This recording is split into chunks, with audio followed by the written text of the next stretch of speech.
Hello my dear students, जैसा कि आप जानते हैं कि मैंने पिछले वीडियो में आपके इनवर्स फंक्शन को कंप्लीट करा दिया था।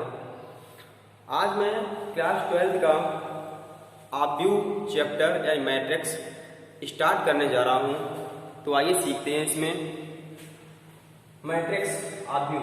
सबसे पहले क्या करेंगे, इसकी परिभाषा को देखते हैं कि इसकी परिभाषा क्या होती है, मैट्रिक्स होता क्या है। डेफिनेशन, यदि mn संख्याओं, परिभाषा इसकी ये होती है, यदि mn संख्याओं, और ये संख्याएं ऐसी होंगी या वास्तविक हो सकती हैं या काल्पनिक हो सकती हैं। यदि mn संख्याओं को m पंक्तियों में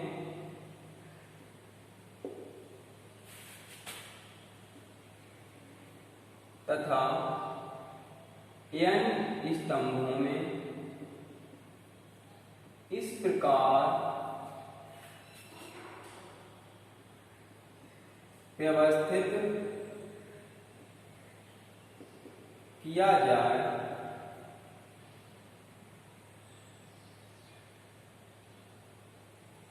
जो आयताकार बन जाए, तो ये m गुणे n का ऑब्व्यू कहलाता है।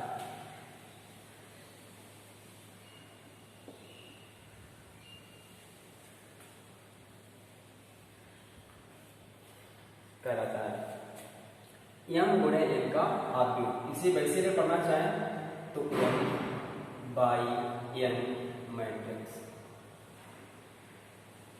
इसके पढ़ने का तरीका है m बाई n मैट्रिक्स। इसे m गुणे n ना पढ़कर m बाई n मैट्रिक्स आपका बन जाता है। तो m बाई n मैट्रिक्स होता क्या है, जैसे m जो है हमारी क्या है, ये रो हैं, पंक्तियां हैं, और n क्या है, हमारे कॉलम्स हैं, स्तंभ हैं। तो यहाँ पर क्या बनेगा, जैसे m है, m इक्वल ऐसे मान लीजिए, जैसे m1 है, m2 है, ऐसे डॉट डॉट n यहाँ पर क्या है, n1 है, n2 है, ऐसे डॉट डॉट। तो जैसे यहाँ पे m1, जैसे ये आपकी पंक्तियां हैं, ऐसे डॉट डॉट करके ये, तो ये m1 हो जाएगी, ये m2 हो जाएगी, ये m3 हो जाएगी, ऐसे डॉट डॉट। ऐसे यहाँ पर तो आपके स्तंभ दिए जाएंगे, ऐसे डॉट डॉट करके आपके स्तंभ होंगे।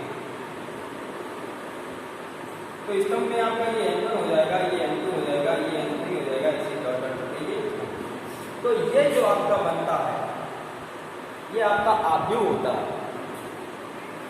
और ऑब्व्यू को हमेशा बड़े कोष्टक इस टाइप के चिन्ह में लिखा जाता है।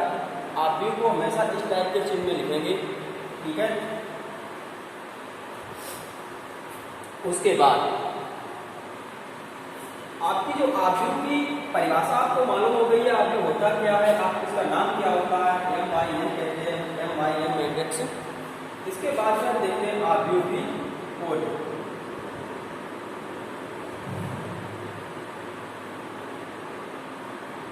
कोड अथवा क्रम, ऑब्व्यू की कोड क्या होती है, क्रम क्या होता है, वो देखते हैं। हमेशा रखो ऑब्व्यू को, जो ऑब्व्यू होता है उसे कैपिटल लेटर, ऑब्व्यू को कैपिटल लेटर में रिप्रेजेंट किया जाता है। जबकि ऑब्व्यू के अंदर जो अवयव होते हैं, फॉर एग्जाम्पल ये दिया गया है आपको, ये ऑब्व्यू है, इसके जो अंदर अवयव होते हैं उसमें ऑब्व्यू को रिप्रेजेंट करते हैं बड़े लेटर से, और अवयवों को रिप्रेजेंट करते हैं छोटे लेटर से। छोटे लेटर से अवयवों को रिप्रेजेंट करते हैं और ऑब्व्यू को करते हैं बड़े लेटर से रिप्रेजेंट। अब बात आती है कि ऑब्व्यू की कोड क्या होती है।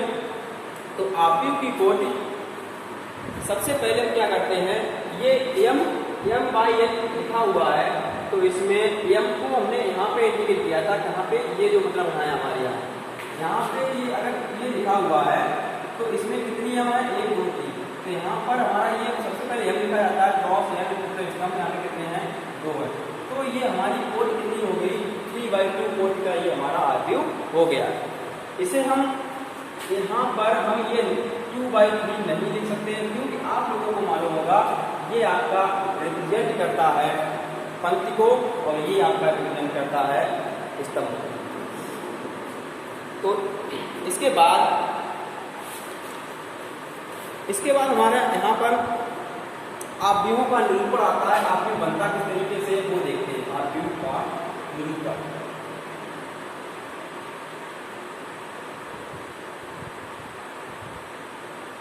आव्यूह का निरूपण आप सभी लोगों को पहले से मालूम है, किसी भी आव्यूह को हम कैपिटल लेटर से रिप्रेजेंट करते हैं और उसमें जो एलिमेंट्स होते हैं उसे स्मॉल लेटर से।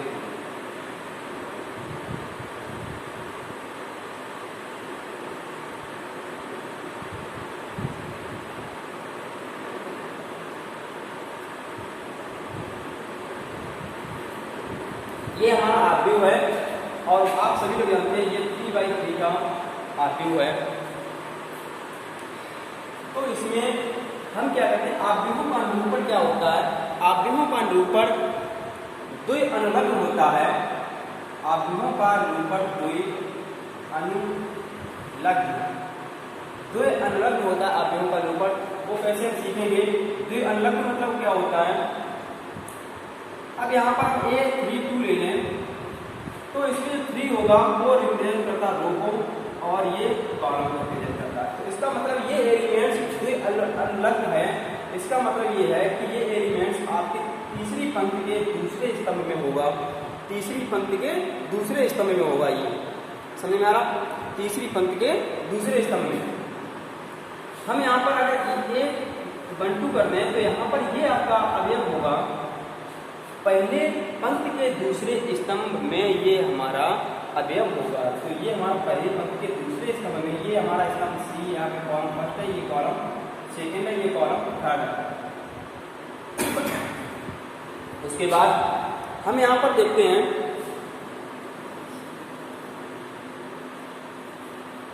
इस आव्यूह को ए को हम रिप्रेजेंट इस तरीके से भी कर सकते हैं। ये यहाँ पे लिखा होगा A I J और 3 cross 3, A I J 3 cross 3 यहाँ पे लिखा हुआ है। यहाँ पर भी मैंने 3 क्रॉस 3 का है। इस पूरे आव्यूह को हम इस तरीके से देख सकते हैं।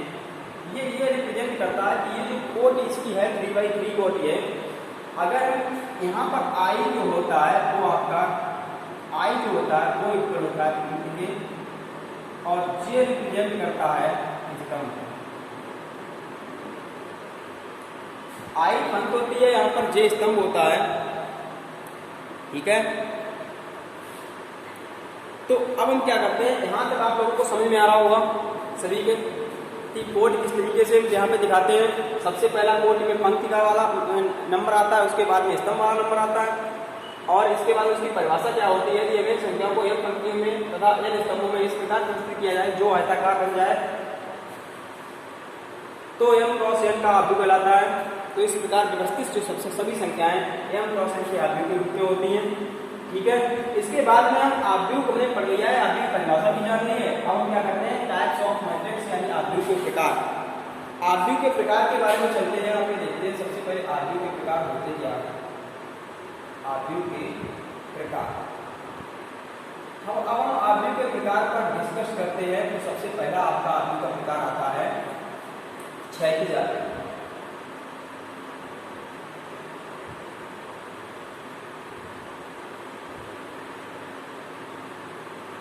अब क्षैतिज आव्यूह होता क्या है, क्षैतिज मीन्स ये इस टाइप से लाइन जो होती हैं वो क्षैतिज होती है, ये क्षैतिज लाइन होती है। तो इस टाइप का आपका आव्यूह बन जाए वो क्षैतिज आव्यूह होता है। जैसे ऐसा आव्यूह जिसमें इस टाइप का आव्यूह तब बनेगा जब इसमें पंक्तियों की संख्या कम हो, स्तंभों की संख्या ज्यादा हो। तो लिखेंगे ऐसा आव्यूह जिसमें पंक्तियों की संख्या स्तंभों की संख्या से कम होती है क्षैतिज आव्यूह कहलाता है। तो यहाँ पे लिखेंगे, यहाँ पर m लेस आर इक्वल या क्षैतिज आव्यूह हो जाएगा।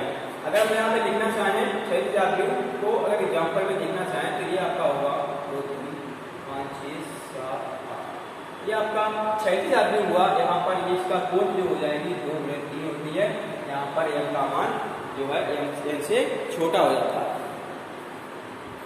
अब हम देखते हैं सेकंड नंबर पर आता है हमारा ऊर्ध्वाधर आव्यूह।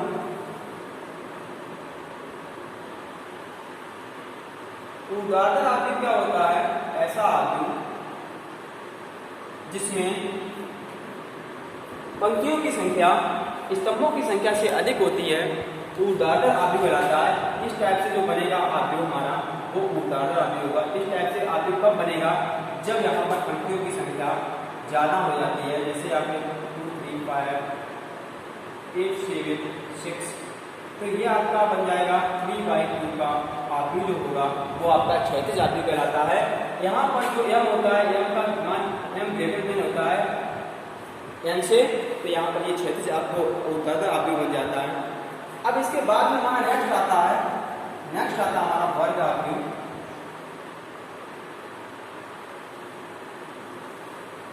नेक्स्ट हमारा आता है वर्ग आव्यूह। अब वर्ग आव्यूह क्या होता है उसे देखते हैं। वर्ग आव्यूह ऐसा आव्यूह जिसमें पंक्तियों और स्तंभों की संख्या बराबर होती है, वर्ग आव्यूह कहलाता है। सभी लोगों को समझ आ रहा है? वर्ग का मतलब क्या होता है? लंबाई और चौड़ाई दोनों बराबर हो जाए। लंबाई और चौड़ाई बराबर जब होती है तभी तो वर्ग बनता है उसका। चारों से बराबर होती है, इसका मतलब है m और n दोनों यहाँ पे बराबर हो जाते हैं। तो यहाँ पर हमारा इस टाइप से बनेगा 2 3 4 5। ये आपका जो आव्यूह है 2 × 2 2/2 मैट्रिक्स जो हमने यहाँ पर दिया 2/2 है, ये हमारा क्या हो जाएगा? वर्ग आव्यूह हो जाएगा। उसके बाद में हमारा आता है कि मुख्य विकर्ण क्या होता है।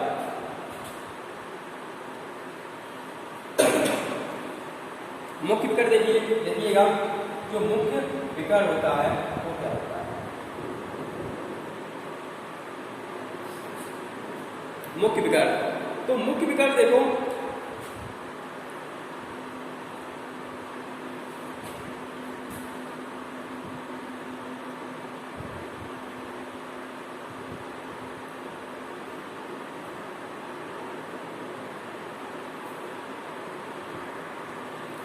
देखिएगा कि मुख्य विकर्ण आपके क्या क्या होते हैं। मुख्य विकर्ण ऐसे अवयव की अर्धसम रेखा होती है, ऐसे अवयव जिनमें I और J का मान बराबर होता है, मुख्य विकर्ण कहलाते हैं। मुख्य विकर्ण के अवयव कहलाते हैं। जैसे अगर हम यहाँ पे देखा जाए, यहाँ पे लिखा हुआ है A11, यहाँ पे आपका हो जाएगा A21 A12 A22, ये यहाँ पे लिखा हुआ है। इसमें आपका मुख्य विकर्ण कौन सा होगा? जहाँ पर I और J का मान बराबर होगा वही आपके मुख्य विकर्ण बनते चले जाएंगे।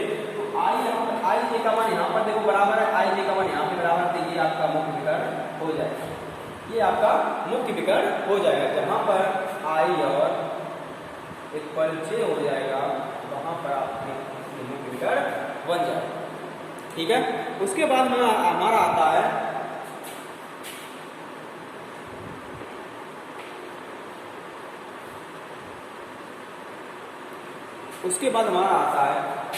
स्तंभ आव्यूह।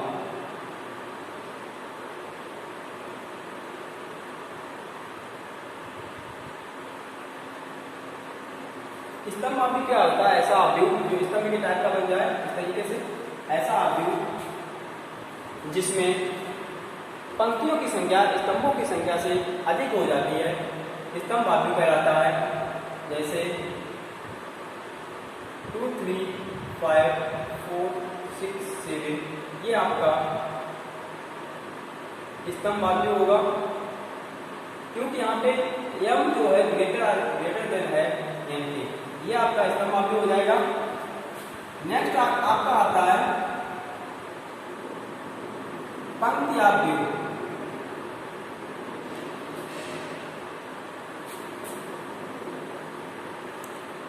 यहाँ थोड़ी यहाँ पे मिस्टेक हुई है। स्तंभ आव्यूह आपका क्या होता है? स्तंभ आव्यूह में इस टाइप के यहाँ पे होता है, मतलब यहाँ पर पंक्तियों की संख्या तो कितनी भी हो सकती है, बहुत ज़्यादा हो सकती है, लेकिन यहाँ पर स्तंभों की संख्या हमेशा एक होगी, वो स्तंभ आव्यूह आपका कहलाएगा। पंक्ति आव्यूह में ऐसा ही, पंक्ति आव्यूह में क्या होता है, पंक्ति आव्यूह में पंक्ति की संख्या एक होती है, लेकिन स्तंभों की संख्या एक से अधिक होती है, वहां पर पंक्ति आव्यूह बन जाता है। यहाँ पर आपका एम लिखते हैं, एन होगा, यहाँ पर एक पर यहाँ पे दिया गया 1 2 3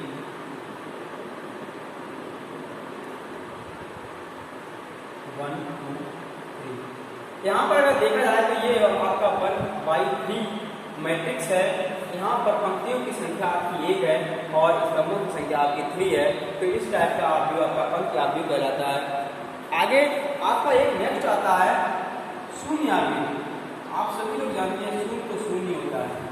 शून्य आव्यूह क्या होगा, ऐसा आव्यूह जिसके सभी अवयव, ऐसा आव्यूह जिसके सभी अवयव शून्य हो जाते हैं, शून्य होते हैं, तो वो शून्य आव्यूह कहलाता है। फॉर एग्जाम्पल यहाँ पर एक पर यहाँ के सभी एलिमेंट्स के शून्य हो जाते हैं, तो ये हमारा शून्य अवयव कहलाएगा। ये आपका कोड है 2/3, ये शून्य आव्यूह आपका होगा जाके। इसके बाद में आपका आता है तत्समक आव्यूह। ये मोस्ट इंपॉर्टेंट है, तत्समक।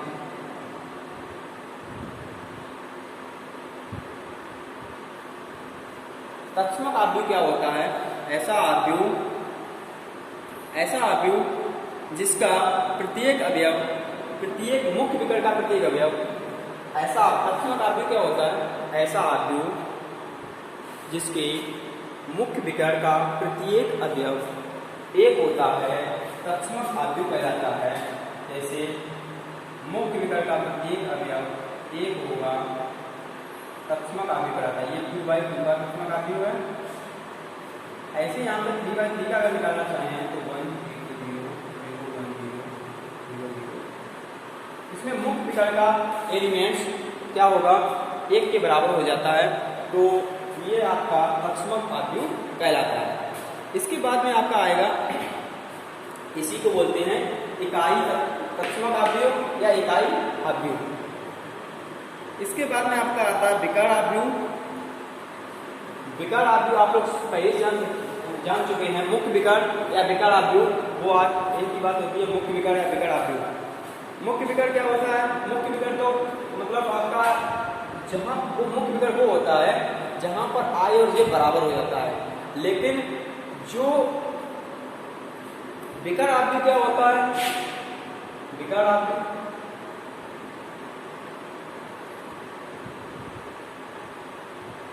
और विकर्ण आव्यूह वो आव्यूह, ऐसा आव्यूह जिसके मुख्य विकर्ण के अवयवों के अतिरिक्त शेष सभी अवयव शून्य होते हैं। विकर्ण आव्यूह क्या होता है, जिसमें मुख्य विकर्ण को छोड़कर उसके सभी अवयव शून्य होते हैं। ये आपका मुख्य विकर्ण आव्यूह कहलाता है। इसमें आप सभी लोग जान चुके होंगे कि विकर्ण आव्यूह क्या होता है। इसमें मुख्य विकर्ण के एलिमेंट को छोड़कर सभी एलिमेंट्स शून्य के बराबर होते हैं, विकर्ण आव्यूह। इसका नेक्स्ट आएगा आपका ऊपरी त्रिभुज आव्यूह। ऊपर त्रिभुज मतलब क्या होता है, ऐसा आव्यूह जिसके अन्य सभी एलिमेंट्स जीरो हो जाते हैं, नीचे के एलिमेंट जीरो हो जाते हैं, ऊपर के एलिमेंट्स जीरो नहीं होते हैं, और वो ऊपर के जो एलिमेंट्स होते हैं वो ऊपर एक ट्रायंगल के रूप का आकार लेते हैं, तो ऊपर त्रिभुज आव्यूह कहलाता है। जैसे मान लो यहाँ पे 1 2 3 दिया गया है और यहाँ पर आपका दिया गया है 7 6 7, यहाँ पे आपका दिया गया 0 0 0। तो ये वाला यहाँ पे एक कर लो, ये आव्यूह जो बन रहा है आपका, ये ऊपर त्रिभुज आव्यूह है। त्रिभुज का आकार ले रहे हैं और बाद बाकी सभी एलिमेंट्स आपके जीरो हो जाते हैं, तो ये ऊपर त्रिभुज आव्यूह होता है। और आपका आता है निम्न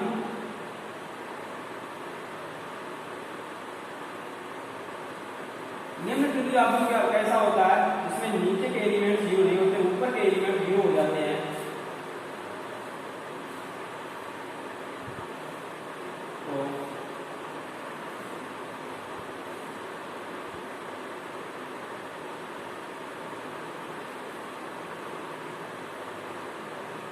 तो इस तरीके का एलिमेंट जो इस तरीके का जो मैट्रिक्स होता है आव्यूह होता है वो निम्न त्रिभुज का आव्यूह, यहाँ पे नीचे की तरफ क्या बन जाता है, ट्रायंगल बन जाता है, वो निम्न त्रिभुज आव्यूह कहलाता है। ठीक है, इसके बाद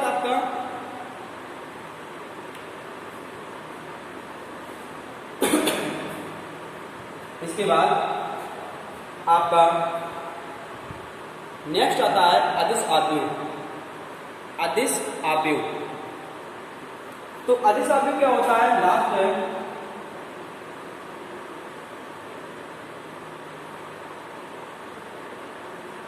ऐसा आव्यूह जिसके विकर्ण के सभी अवयव समान होते हैं। ऐसा आव्यूह जिसके विकर्ण के सभी अवयव समान होते हैं, अदिश आव्यूह कहलाता है। विकर्ण के सभी अवयव समान होते हैं, अदिश आव्यूह कहलाता है। ठीक है, आप सभी लोग समझ सकते हैं कि अदिश आव्यूह आपका, और अदिश आव्यूह वहीं पर लागू होगा जहां पे वर्ग आव्यूह होता है। तो ऐसे बोल सकते हैं इसे, ऐसा वर्ग आव्यूह जिसमें मुख्य विकर्ण के सभी अवयव समान होते हैं, अदिश आव्यूह कहलाता है। तो आपका जो अदिश आव्यूह आपका इकाई आव्यूह हो जाएगा, अदिश आव्यूह आपका इकाई आव्यूह हो जाएगा। प्रत्येक इकाई अथवा तत्समक आव्यूह एक अदिश आव्यूह होता है, और एक प्रत्येक अदिश आव्यूह एक विकर्ण आव्यूह होता है। प्रत्येक अदिश आव्यूह एक विकर्ण आव्यूह होता है, क्योंकि हमने बता दिया था विकर्ण आव्यूह आपका किस तरीके से होता है। इसके जो एलिमेंट्स क्या होते हैं, इसके एलिमेंट्स कैसे हो जाते हैं, विकर्ण के एलिमेंट्स तो होते हैं, अन्य एलिमेंट्स आपके शून्य हो जाते हैं। तो प्रत्येक विकर्ण आव्यूह, प्रत्येक अदिश आव्यूह तो विकर्ण आव्यूह बन जाएगा, प्रत्येक अदिश आव्यूह तो विकर्ण आव्यूह बन जाएगा, लेकिन प्रत्येक विकर्ण आव्यूह अदिश आव्यूह बनना संभव नहीं है। इसी प्रकार प्रत्येक अदिश आव्यूह इकाई आव्यूह तो बन जाता है, इकाई आव्यूह बन जाता है, और प्रत्येक इकाई आव्यूह एक अदिश आव्यूह भी बन जाता है। यहाँ पर दोनों कंडीशन फॉलो हो रही हैं। प्रत्येक तत्समक आव्यूह, यहाँ पर देखिएगा, यहाँ पर प्रत्येक अदिश आव्यूह तत्समक आव्यूह तो बन जाता है, लेकिन प्रत्येक तत्समक आव्यूह अदिश आव्यूह नहीं बन सकता। ठीक है, यहाँ पर और क्या कह सकते हैं, यहाँ पर प्रत्येक अदिश आव्यूह एक विकर्ण आव्यूह भी होता है, प्रत्येक अदिश आव्यूह एक विकर्ण आव्यूह भी होता है। ठीक है, ये वाला यहाँ पे दोनों कंडीशन में बता दी है। अदिश आव्यूह एक विकर्ण आव्यूह बन जाता है, और विकर्ण आव्यूह अदिश आव्यूह नहीं हो सकता, क्योंकि यहाँ पे सभी एलिमेंट्स बराबर होते हैं। यहाँ पर अदिश आव्यूह तो तत्समक आव्यूह बन जाता है, लेकिन तत्समक आव्यूह अदिश आव्यूह नहीं बन पाता, क्योंकि यहाँ पर सभी मुख्य विकर्ण के एलिमेंट्स एक होने चाहिए। तो इस तरीके से आपका आव्यूह का ये मतलब यहीं पर डिस्कस करेंगे। इसके बाद में नेक्स्ट वीडियो में और एक कुछ कॉन्सेप्ट और बाकी हैं वो भी बता देंगे। इसके बाद में एक्सरसाइज को स्टार्ट करेंगे। ठीक है, आशा करता हूँ आप लोगों को समझ में आया होगा, और जिस स्टूडेंट्स के समझ में नहीं आ रहा है वो कमेंट बॉक्स में जवाब देगा। ठीक है, धन्यवाद।